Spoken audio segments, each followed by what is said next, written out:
Kisah sapi Bani Israel.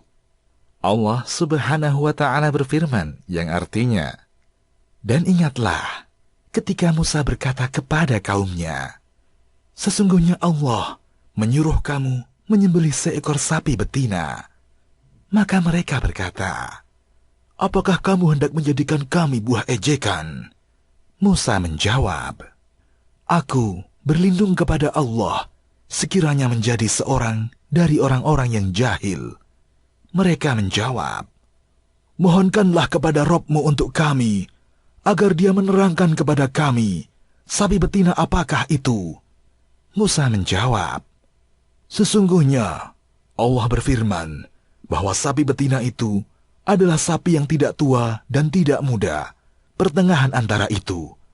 Maka kerjakanlah apa yang diperintahkan kepadamu. Mereka berkata, mohonkanlah kepada Rabb-Mu untuk kami, agar dia menerangkan kepada kami apa warnanya.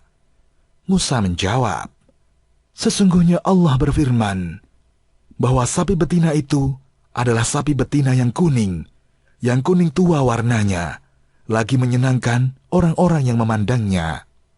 Mereka berkata, mohonkanlah kepada Rabb-Mu untuk kami, agar dia menerangkan kepada kami bagaimana hakikat sapi betina itu, karena sesungguhnya sapi itu masih samar bagi kami, dan sesungguhnya kami insya Allah akan mendapat petunjuk. Musa berkata, sesungguhnya Allah berfirman bahwa sapi betina itu adalah sapi betina yang belum pernah dipakai untuk membajak tanah, dan tidak pula untuk mengairi tanaman, tidak bercacat, tidak ada belangnya. Mereka berkata, sekarang barulah kamu menerangkan hakikat sapi betina yang sebenarnya. Kemudian mereka menyembelihnya, dan hampir saja mereka tidak melaksanakan perintah itu. Dan ingatlah, ketika kamu membunuh seorang manusia, lalu kamu saling tuduh-menuduh tentang hal itu, dan Allah hendak menyingkapkan apa yang selama ini kamu sembunyikan. Lalu kami berfirman, pukullah mayat itu dengan sebagian anggota sapi betina itu. Demikianlah Allah menghidupkan kembali orang-orang yang telah mati, dan memperlihatkan kepadamu tanda-tanda kekuasaannya, agar kamu mengerti. Quran Surat Al-Baqarah ayat 67 hingga 73. Beberapa ulama salaf mengatakan, di kalangan Bani Israel terdapat seorang laki-laki mandul, sedang dia mempunyai harta kekayaan yang melimpah, dan dia mempunyai beberapa orang keponakan. Semua keponakannya itu sangat mengharapkan kematiannya, agar mereka dapat mewarisi hartanya tersebut. Kemudian, di antara mereka ada yang beranjak untuk membunuh orang tersebut pada malam hari, dan kemudian melempar mayatnya di persimpangan jalan. Ada juga yang mengatakan, mayatnya diletakkan di depan pintu salah satu dari mereka, yakni Bani Israel. Keesokan harinya, orang-orang bangun dan ramai memperbincangkan mayat orang tersebut. Kemudian ada salah seorang keponakannya datang dan langsung berteriak secara histeris, seraya memukul-mukul dirinya sendiri. Mereka berkata, mengapa kalian saling bertengkar dan tidak mendatangi Nabi Allah? Kemudian keponakannya datang dan mengadukan masalah pamannya itu kepada Rasulullah Musa alaihi salam. Musa pun berkata, mudah-mudahan Allah membahagiakan orang yang memiliki pengetahuan tentang orang yang terbunuh ini, hingga dapat memberitahukannya kepada kita. Tetapi tidak ada seorang pun dari mereka yang memiliki pengetahuan tentangnya. Kemudian mereka meminta Musa alaihi salam agar dia mau menanyakan hal tersebut kepada Rabb-Nya yang maha perkasa dan maha mulia. Maka Allah Subhanahu wa Ta'ala memberitahukan Musa alaihi salam agar memerintahkan mereka menyembelih seekor sapi. Musa alaihi salam berkata, sesungguhnya Allah menyuruh kamu menyembelih seekor sapi betina. Mereka berkata, apakah kamu hendak menjadikan kami buah ejekan? Quran Surat Al-Baqarah ayat 67. Yang mereka maksudkan adalah, kami bertanya kepadamu tentang orang yang terbunuh ini, tetapi kamu malah mengatakan seperti itu kepada kami. Musa menjawab, Aku berlindung kepada Allah, sekiranya menjadi seorang dari orang-orang yang jahil. Quran Surat Al-Baqarah ayat 67. Artinya, aku berlindung kepada Allah Subhanahu wa Ta'ala dari mengucapkan sesuatu darinya, melainkan apa yang telah diwahyukannya kepadaku. Dan inilah jawaban yang dia berikan ketika aku tanyakan hal itu kepadanya. Ibnu Abbas radhiyallahu anhuma, Ubaidah, Mujahid, Ikrimah, rahimahumullah, dan beberapa ulama lainnya mengatakan, seandainya mereka langsung mencari sapi betina, bagaimanapun wujudnya, dan segera menyembelihnya, niscaya telah tercapai tujuan yang dimaksud. Tetapi mereka mempersulit diri mereka sendiri.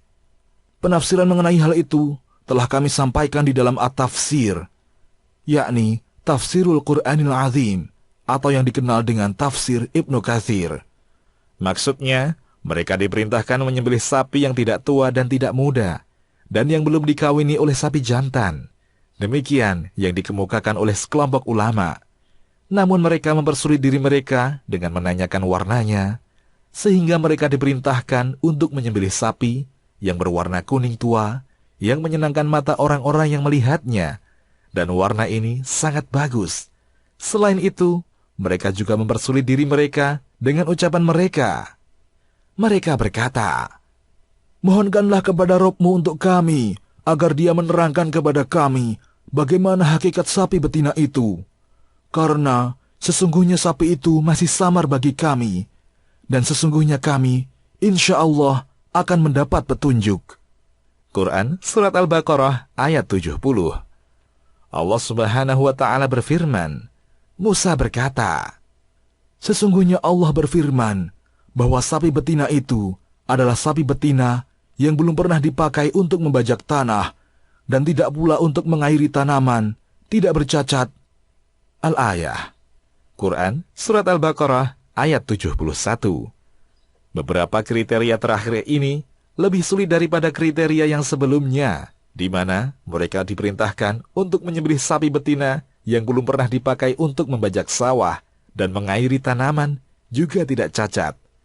Demikianlah yang dikemukakan oleh Qatadah. Diriwayatkan oleh Imam At-Tabari dan Ibnu Abi Hatim dengan sanad yang sahih. Dan firman-Nya, tidak ada belangnya. Quran Surat Al-Baqarah ayat 71. Artinya, tidak ada warna lain pada tubuh sapi tersebut. Bahkan, tidak boleh ada cacat sedikit pun, maupun campuran warna lain yang selain warna yang ditentukan. Setelah diberikan batasan kriteria sapi tersebut, maka mereka berkata, sekarang, barulah kamu menerangkan hakikat sapi betina yang sebenarnya. Quran Surat Al-Baqarah ayat 71. Kemudian Nabiullah Musa alaihi salam memerintahkan mereka untuk menyembelihnya. Kemudian mereka menyembelihnya, dan hampir saja mereka tidak melaksanakan perintah itu. Quran Surat Al-Baqarah ayat 71. Maksudnya, mereka merasa ragu untuk melaksanakan perintah tersebut. Selanjutnya, Allah Subhanahu wa Ta'ala memerintahkan mereka untuk memukul mayat orang itu dengan sebagian tubuh sapi tersebut. Setelah mereka memukul tubuh mayat, Allah Subhanahu wa Ta'ala menghidupkannya kembali. Orang itu pun bangkit. Kemudian Nabi Musa alaihi salam bertanya, siapa yang membunuhmu? Dia menjawab, keponakanku yang telah membunuhku. Lalu dia mati kembali. Allah Subhanahu wa Ta'ala berfirman, demikianlah Allah menghidupkan kembali orang-orang yang telah mati dan memperlihatkan kepadamu tanda-tanda kekuasaannya agar kamu mengerti. Quran Surat Al-Baqarah ayat 73. Maksudnya, sebagaimana yang telah kalian saksikan, yakni hidupnya orang yang sudah meninggal dunia atas perintah Allah.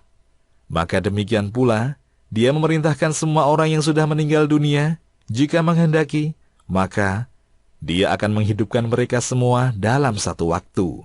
Sebagaimana firman Allah Subhanahu wa Ta'ala, tidaklah Allah menciptakan dan membangkitkan kamu dari dalam kubur itu, melainkan hanyalah seperti menciptakan dan membangkitkan satu jiwa saja. Sesungguhnya Allah Maha mendengar lagi Maha melihat. Quran Surat Luqman ayat 28. Demikian, Allahu a'lam. Kisahmuslim.com. Kisah penggugah jiwa.